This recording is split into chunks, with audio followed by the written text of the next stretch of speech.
Qual é o assunto de hoje? Texto 9, análise funcional. Sobre esse assunto nós vamos estudar o quê? A definição de análise funcional, a importância dela, os 3 níveis de seleção do nosso comportamento e aprender a realizar uma análise funcional. Eu trouxe aqui para vocês um exemplo. Para entender a conduta de alguém, a gente precisa saber 2 coisas, o que a pessoa fez e o que aconteceu depois. Aquele modelinho, operante, consequente. O que ela fez é a operação e o que aconteceu depois é a consequência, que pode ser uma punição ou um reforço. Exemplo de operantes. Rzinho de operante e S de consequência. Trouxe 2 aqui para vocês. Ó, primeiro, vovó ficou reclamando da vida, qual foi a consequência? Eu fiquei dando atenção. Já está na cara que isso aqui é uma consequência reforçadora, né? E o fato de eu ficar dando atenção vai aumentar a probabilidade da vovó ficar reclamando da vida. Segundo, a criança fez a birra, consequência, mamãe deu o brinquedo. A mãe da criança foi lá e deu o brinquedo para ela. Olha só, a gente já está conectando operantes e consequências. Para a gente conseguir mudar a conduta de alguém, né, que é o objetivo do analista do comportamento. A pessoa chega lá com um problema e a gente precisa não apenas ler aquele problema, a gente precisa fazer uma alteração.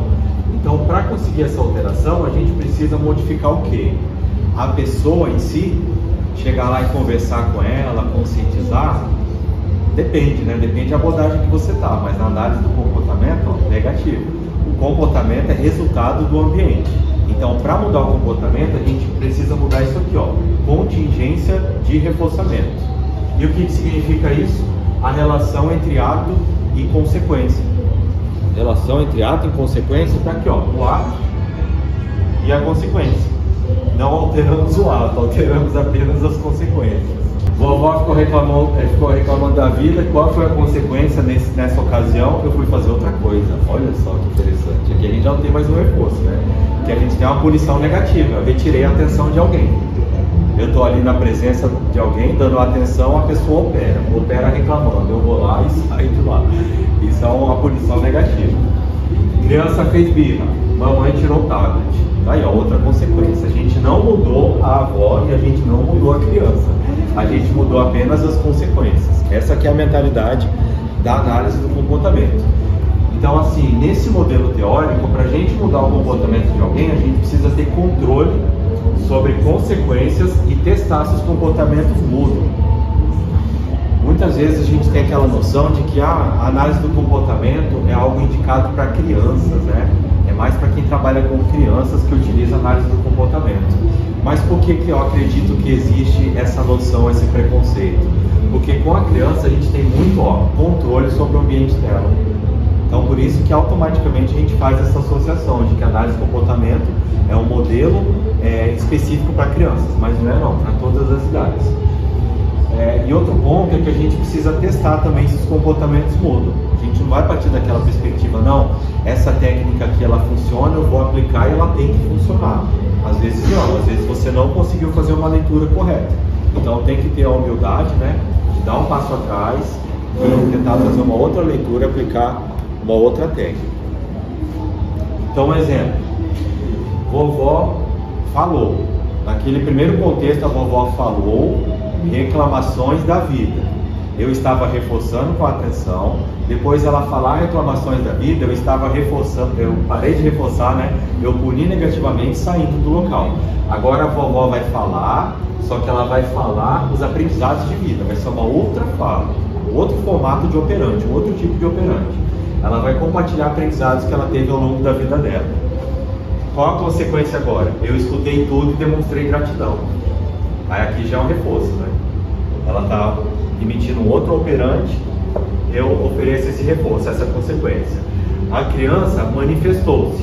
A primeira manifestação dela, no primeiro exemplo, era a birra. A birra a gente não queria reforçar, né? Ela fez um belo desenho, outro tipo de manifestação. Essa manifestação a gente quer. O que a mãe fez? Ela foi brincar de desenhar também. Aí, deu atenção para essa criança e foi brincar junto com ela. Aqui ela está reforçando positivamente esse operante. Qual é a essência da análise funcional, do tópico de hoje, né? A essência, o foco dela mesmo. Esses 3 pontos aqui. Primeiro, identificar os comportamentos e as consequências, encaixar aquela conduta dentro do modelinho operante consequência que a gente viu. Então encaixa aquela conduta, qual é o operante específico e qual a consequência específica que acontece após a emissão desse operante. Depois, alterar o operante? Não. Alterar as consequências do que vem depois, pensando que alterando as consequências a gente altera o operante. E por último, verificar se o comportamento mudou. Quem pegar na nossa pasta vai ver que os últimos 3 textos são artigos científicos que trabalham estudos de caso, de psicólogos que trabalharam diversos problemas. Um é uma fobia específica, medo de injeção, agulha, sangue. O outro é uma criança que está apresentando problemas de comportamento, especificamente eu não lembro qual é, mas é com uma criança, e o terceiro eu realmente não lembro. O terceiro é algum outro problema lá que o psicólogo conseguiu trabalhar, e eles fazem isso daqui, ó, nos 3 artigos, eles aplicam instrumentos diferentes para tirar a linha de base, o quanto daquele comportamento está sendo emitido. E aí a gente faz o processo terapêutico e depois eles aplicam o mesmo instrumento para ver se aquele comportamento reduziu, verificar se o comportamento mudou, se a nossa intervenção ela teve eficiência. Se teve, bacana. Se não teve, então refaz tudo, revê e aplica um outro procedimento. Qual que tem que ser a atitude do analista do comportamento, né? Tem que ser baseado na nossa intuição, no nosso lado humano, aquilo que a gente sente que vai ser útil para o ser humano. Não, tem que ser na experimentação. Naquela mentalidade que a gente viu lá no início de que o mundo é causalidade, o mundo é determinado. Então, se uma variável é causada por outra. Se eu alterar essa variável aqui, eu vou gerar uma consequência na outra. Essa não são de experimentação. Então, vamos experimentar. Toda vez que esse comportamento for emitido, eu não vou oferecer um reforço. Eu vou oferecer uma punição negativa, vou aguardar um outro comportamento ser emitido e aí eu ofereço um reforço positivo. Experimenta isso, vê se vai ter alteração. E foco sempre na objetividade, né? Subjetividade não pode ser considerado. Quais os paradigmas que ela utiliza, né? Já que a análise funcional é algo mais recente, ela deve usar então o paradigma operante, né? Aquele paradigma do Skinner. Negativo, ela utiliza os dois: paradigma respondente e paradigma operante. Revisando, paradigma respondente, como é que a gente condiciona? Emparelhando os estímulos. Então, ameaçaram a minha vida. A ameaça à vida é um estímulo que gera resposta de medo, terror, desespero, tanto faz o termo que você vai colocar. Ameaçaram a minha vida naquela rua ali específica. Então, o estímulo, aquela rua específica, foi emparelhada com o estímulo ameaça à vida. Pronto, estresse pós-traumático. Eu trabalho do outro lado, mas eu não consigo mais ir para o trabalho, porque toda vez que eu tenho que passar naquela rua, eu entro em desespero. Só que o desespero não foi da rua, o desespero foi da situação de assalto. A gente já sabe aqui a regra de aprendizagem do modelo respondente e também a regra de aprendizagem do modelo operante. Todo comportamento que gera uma consequência que mantém esse comportamento, eu chamo essa consequência de reforçadora. Todo comportamento que gera uma consequência que diminui a chance desse comportamento, eu chamo de punitiva. Pressionei o botão do bebedouro, saiu água, é uma consequência reforçadora. Pressionei o botão do bebedouro, algum engraçadinho foi lá e botou sabão em pó, saiu um monte de sabão, é uma consequência punitiva, eu não vou mais pressionar o botão do bebedouro. Considera 3 níveis de causalidade no comportamento. Então, o primeiro é a filogênese. Esse nível aqui está relacionado ao quê? À fisiologia e aos genes do organismo. Então, assim, humanos não aprenderiam a voar. Tem aquele pessoal que treina, acho que é a águia, né? Que eles fazem aqueles negócios, eles botam um negócio aqui no braço, aí treinam a águia para fazer uma volta, voar e tal, e depois pousam de volta no braço. Aquele treinamento, faz com o animal a águia, funciona. Vamos fazer com o animal ser humano. Não funciona porque não está na nossa fisiologia, né? E além da fisiologia, tem a questão genética também. Pessoas altas poderiam aprender a bloquear no vôlei. Pois é, eu lembrei agora, lá na escola, aula de educação física. O professor ensinando como é que no vôlei a gente fazia o bloqueio. Eu juro que eu me esforcei o máximo, mas eu não consegui. Não tem como, né, gente? A altura. Então a altura é algo genético. Mas os outros colegas conseguiram. Claro, os outros colegas tinham altura para isso. Estavam na espécie humana, mas tinham uma genética para aquele comportamento. Agora eu e todo o grupo que não tinha genética, a gente não conseguiu não. Foi reprovado por aquilo ali. A ontogênese. O nível ontogenético está relacionado à interação daquele organismo específico com o ambiente dele. Por exemplo, a pessoa extrovertida, não porque está na genética dela, essa característica, mas porque esse comportamento foi reforçado ao longo do histórico de condicionamento dela. Vamos supor que ela mais o irmão foram criados pela avó, e a avó já criava mais 2 outras crianças da tia, aí de lá veio mais umas 2 primas, 3 moraram, no final era 5, 6 meninos numa casa só.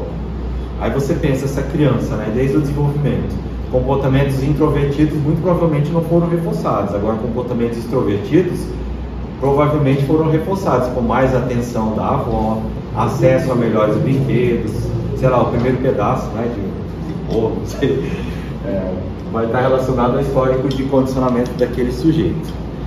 E o último é o nível cultural.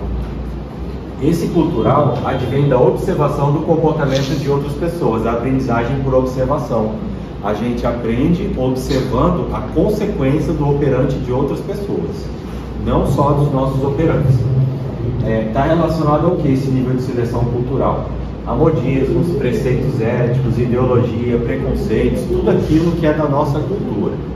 Por exemplo, tossir não é um cumprimento na cultura brasileira. Pode ser um cumprimento em outras culturas? Pode, né? Mas na brasileira não é não. Para analisar o comportamento, qual que a gente tem que considerar? Os 3 níveis.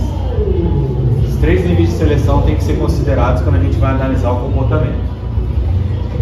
Comportamento vai ser resultado da relação de troca do organismo com o ambiente.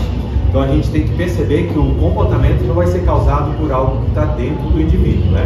Algo que está dentro dele. Vai ser causado por conta dessa relação de troca.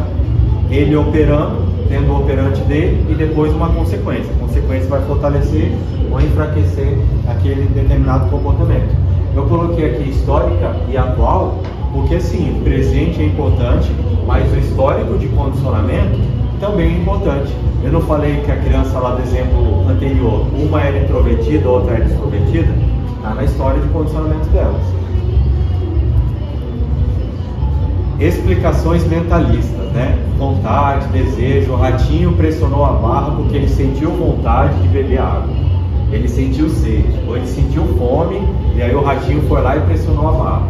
Essa é uma explicação mentalista, porque coloca vontade, impulso, desejo, todas as explicações mentais. A gente faz referência a construtos, né? Conceitos que são hipotéticos dedutivos, como se houvesse algo dentro do organismo humano que provocasse a nossa conduta. E pelo que a gente viu no primeiro e no segundo capítulo, não existe isso, né? É uma visão de organismo único. Então, o comportamento é resultado da interação com o meio. O comportamento não é resultado de algo que tem lá dentro. Analisar o comportamento funcionalmente se refere a uma busca da função dele e não da topografia. Aqui um conceito que a gente ainda não viu, né? Função e topografia. Todo comportamento vai ter uma função e uma topografia. Exemplo, eu trouxe 2 exemplos aqui. O primeiro comportamento é acender a luz. Essa é a função. É um comportamento que eu emito que tem como função ir lá e acender a luz. Qual é o formato desse comportamento? Né? De que jeito que ele pode parecer? Eu posso me levantar e acionar o interruptor. Então essa é uma topografia de comportamento que tem como função acender a luz. Uma outra topografia para essa mesma função seria se eu pedisse para alguém acender a luz.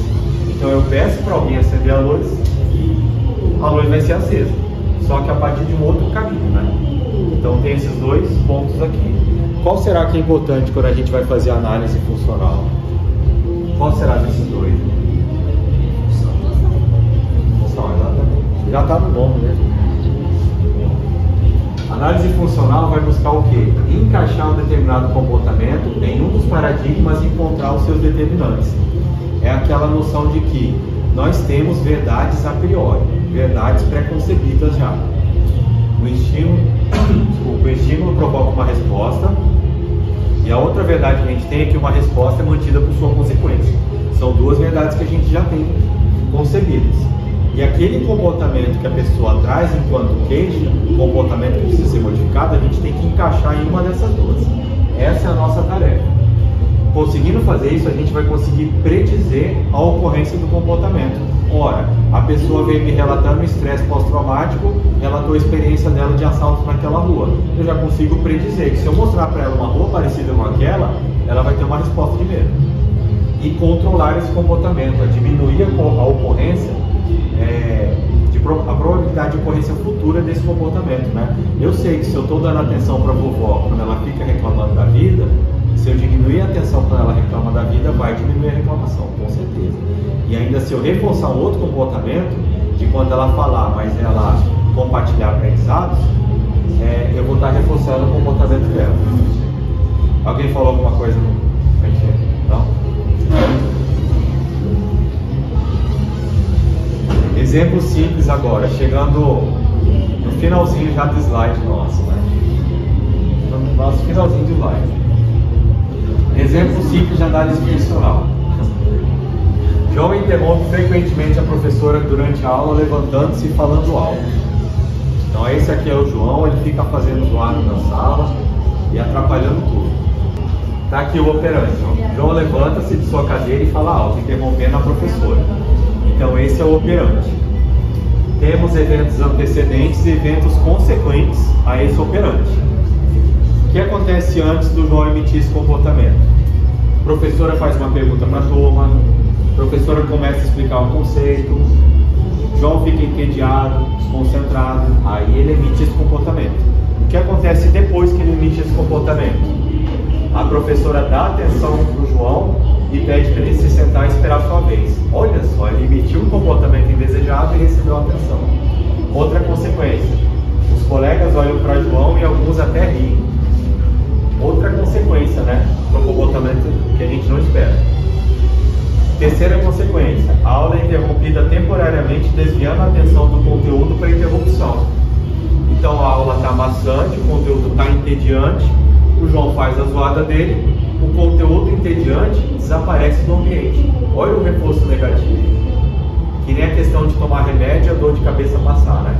Eu tomo um remédio, tira a dor de cabeça de mim. Removeu o estímulo aversivo. Vou continuar tomando remédio, porque eu sei que ele vai remover a dor de cabeça. Aqui é a mesma coisa. Ele faz a zoada dele, a aula para. Agora, hipótese de função, né? Como vocês falaram para mim, que o importante não é a topografia, né? O formato, é a função do comportamento. A nossa hipótese, para que o João está emitindo esse comportamento? A hipótese é de que o comportamento de interrupção de João está sendo mantido, em outras palavras, reforçado, né? A gente pode ler, por reforço social, especialmente pela atenção que recebe da professora e dos colegas. E além do reforço social, reforçamento negativo, né? Porque se a aula está chata e ele faz bagunça, a aula chata para. Então é outro reforço negativo. Esse anterior é positivo, tá? Intervenção, o que a gente vai fazer? Ensinar um comportamento alternativo. A gente não quer que o João pare de falar. O João está falando, o objetivo é fazer com que o João pare de falar. Não, o João está falando, mas ele está bagunçando a aula toda, está prejudicando todo mundo. A gente quer que ele fale, só não quer que ele fale desse jeito. Ensinar um comportamento alternativo. Então a gente tem que ensinar um outro comportamento para ele emitir. João foi ensinado a levantar a mão quando quisesse falar e esperar que a professora o chamasse. Então esse é o comportamento alternativo que a gente vai buscar reforçar. Reforço diferencial de comportamento alternativo. A professora passou a reforçar positivamente João quando ele levantava a mão e esperava a sua vez.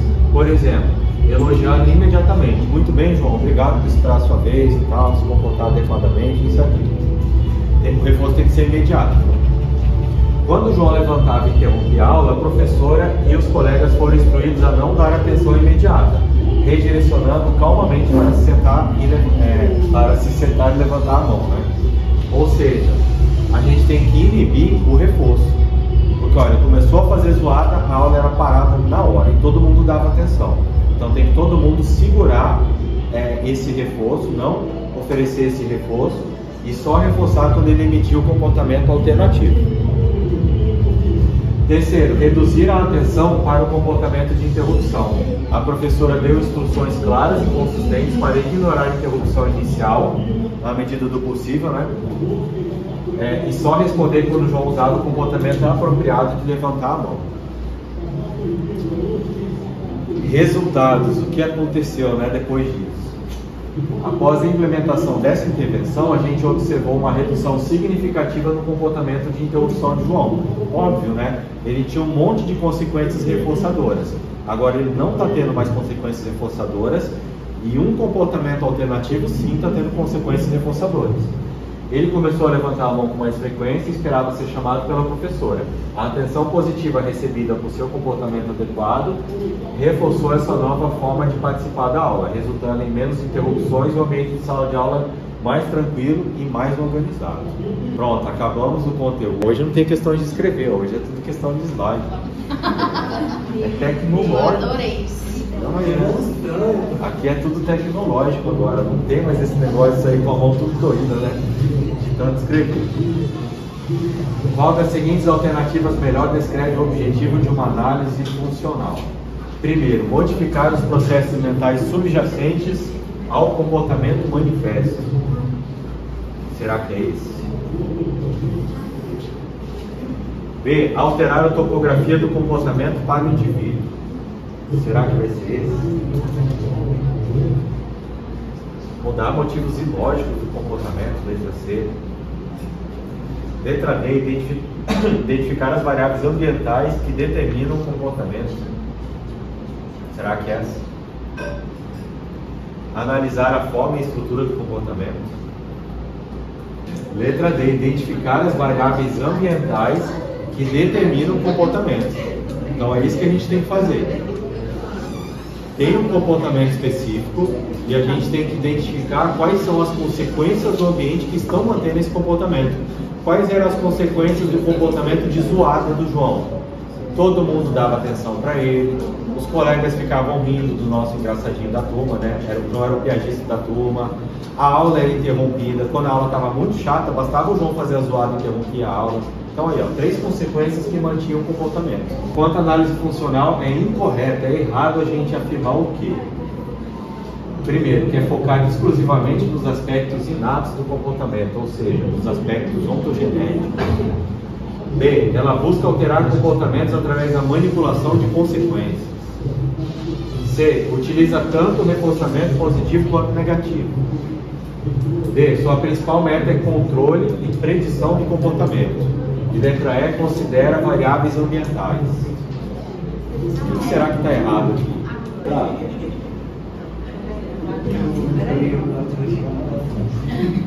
Próximo. Verdadeiro ou falso? Controlar e prever o comportamento humano é uma ilusão, pois somos livres para tomar nossas próprias decisões. Exatamente. Nesse contexto da análise funcional é falso, né? O comportamento ele é determinado. Segundo, realizar uma análise funcional é algo supérfluo, pois os métodos comportamentais são tão eficientes que não é preciso determinar os fatores que o influenciam. Ou seja, as técnicas comportamentais elas são tão boas, mas tão boas, que você não necessariamente precisa fazer aquela investigação, né, de encaixar o comportamento no paradigma respondente ou no paradigma operante. É só ir lá e aplicar a técnica. Aplica, por exemplo, dessensibilização sistemática em vivo. Pronto, aplica a técnica que ela vai funcionar. Falso?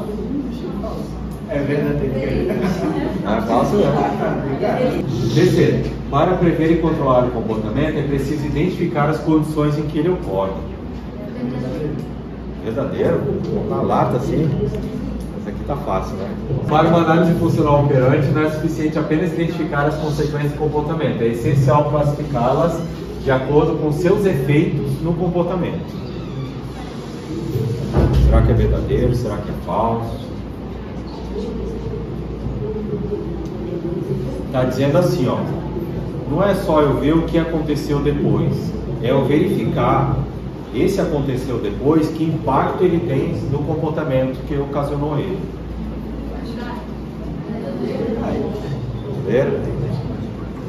Engraçado, né? Foi trocar as palavras, aí de repente todo mundo verdadeiro. Para prever e controlar o comportamento é necessário entender os desejos das pessoas, né? Falso. Isso aqui eu não vou nem perder tempo, né? O desejo vai estar numa instância interna, né? Só no Freud, exatamente. Né? Não vai ter essa visão dualista. Sexto, Deve-se considerar os 3 níveis de seleção a realizar uma análise funcional, mesmo que no nível filogenético não seja possível a gente testar hipóteses experimentalmente. Como é que eu vou testar a hipótese, né? Se é uma outra espécie, se cada organismo que eu for trabalhar for especificamente daquela espécie. Não tem como transformar um ser humano em rato, um rato em ser humano, testar, né? Se eu vou testar um rato, a filogênese vai ser sempre a mesma. Se eu vou testar um ser humano, sempre vai ser a mesma filogênese. Será que é verdadeiro isso aqui? É. Falso? Verdadeiro.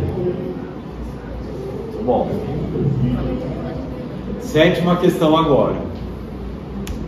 Eita, não tem 7ª questão. Acabou-se.